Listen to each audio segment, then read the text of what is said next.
Hi there, this is Fred, FR5ED with a silent 5, and this is a special beer review. A couple things are special about it. First of all, it's celebratory. We have finally found a house. We've been trying to find one for a few weeks now, for several weeks. Our current house that we're in did sell. We have a closing in just a couple of weeks. And we did find a house that we went through all the steps, got the contract, and had our inspection last night. And because the inspection turned out wonderful, we're a go. So I am celebrating that we are moving after 20 years in the same house here. We're moving into another house. So I thought I'd do something to celebrate. Well, to celebrate, I've been holding on to this for 2 or 3 weeks, not long at all, in the world of beers that age well, as it says on the label, ages well. This is the well-known, famous, both of those, Dogfish Head 120-minute IPA. This is a specialty beer, I believe is how they list it on their own site, on Dogfish Head's site. In fact, let me just read something here. Clocking in at this time 18% ABV. They had gone as high as 20% in the past, but I think in 2009 they brought it down to 18%. And 120 IBUs. It says it's easy to see why we call this beer the holy grail for hopheads. 120-minute IPA is boiled for a full 2 hours while being continuously hopped with high alpha American hops. High alpha means bitter, high alpha acids. Then dry hopped daily in the fermenter for 1 month, and then aged for another month on whole leaf hops.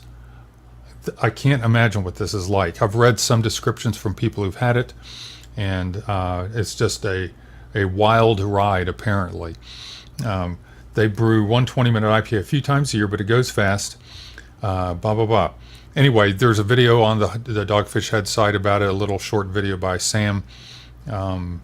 So check that out too. As far as how it's rated, on Rate Beer after 2,344 ratings, it comes in at a 99 overall and a 97 in style. And it's categorized as an imperial IPA, but 18%, nothing else I think comes close to that. Usually it starts at 8%, goes up to maybe 10. I don't think I've even seen anything much past 10.5 that I can recall. Anyway, over on Beer Advocate, after 6,029 ratings, it comes in at a 91, which is outstanding. And the brothers gave it 95, which is world class. So anyway, you see descriptions like this: too extreme to be called beer. So anyway, and they go on to describe it the way I read from the site before. But it did say on the Dogfish Head site that instead of comparing it more to a wine, you almost compare it more to a whiskey. Some reviewers said that the alcohol is very evident, and but it's part of it. It's just part of the whole thing. So with that being said, let's get it open and let's commence to experiencing this. This is going to be the only beer I have tonight, I can tell you that. It's 12 ounces. Oh, by the way, this is not cheap. I don't know if I mentioned that yet. This was over $11 for one 12-ounce bottle. It's almost $1 an ounce. Just so you know. Okay, let's pour it. Doesn't look unusual.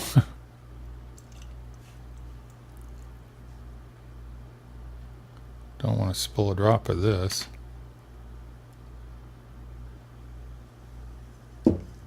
Okay.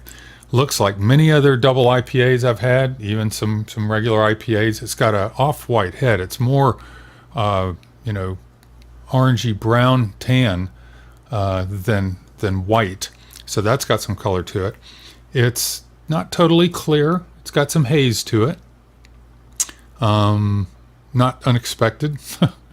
So anyway, that's what we get there. In fact, let's go ahead and do a close-up. I want to document the head on this. Here's a close-up of the head. Doesn't look that unusual at all. Some small, some medium-sized bubbles. Some microfoam forming on top. All right, now let's give it a smell.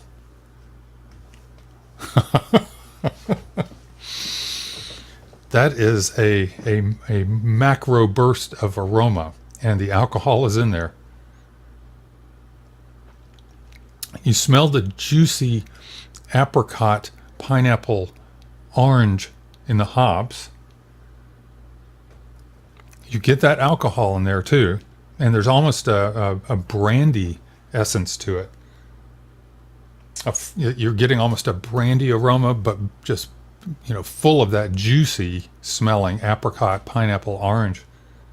Okay, here we go. Gotta sip it through this head. Wow. And I just took a small sip. I'm going to take one more and explain the wow. That is amazing. This is like an imperial barley wine. First of all, the mouthfeel is extremely heavy. It's the heaviest mouthfeel I've ever experienced in a beer. I mean, it's not viscous, but you feel the thickness or the heaviness of it. There's so much in there that's dissolved in there. Another sip. There's definitely a sweetness to it, but very balanced. There's definitely a bitterness to it. But again, the rule of thumb that the higher the ABV, the more it mutes or cuts down on the sensation of bitterness. That's definitely true here. If this is 120 IBUs, I've had plenty of IPAs with less than half that number of IBUs, that bit more. There's so much nice smooth sweetness from this. And now I'm getting some residual bitterness, but it's very, I hate to keep using the word muted, but it's very, it's in the background. It's not nearly as pronounced and, in the forefront.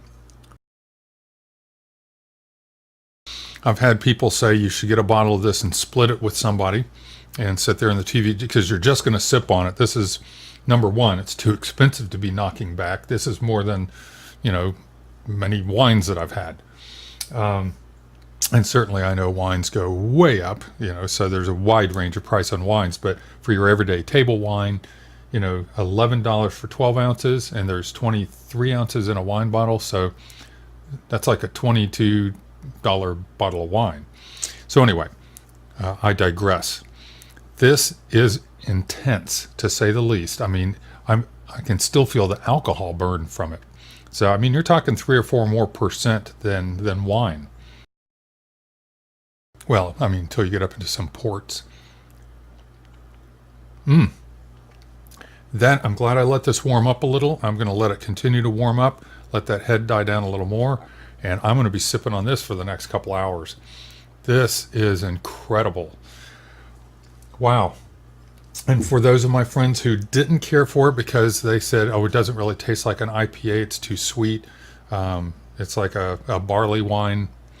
Hey, I like all of that. I like the fact that it does have the heavy mouthfeel. It does have that sweetness to it. It does remind me of a barley wine, but there's more strength to it. There's more alcohol to it than any barley wine that I've had so far.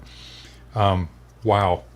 Yeah, I in fairness, maybe they should call this a heavily hopped barley wine, but I think because of the technique, the month in the fermenter being hopped every day, and then a month on top of hop leaves after that, I think it deserves to be called an imperial IPA. Maybe it should be a quadruple IPA. Who knows? Again, I digress. So this is Dogfish Head 120-minute IPA.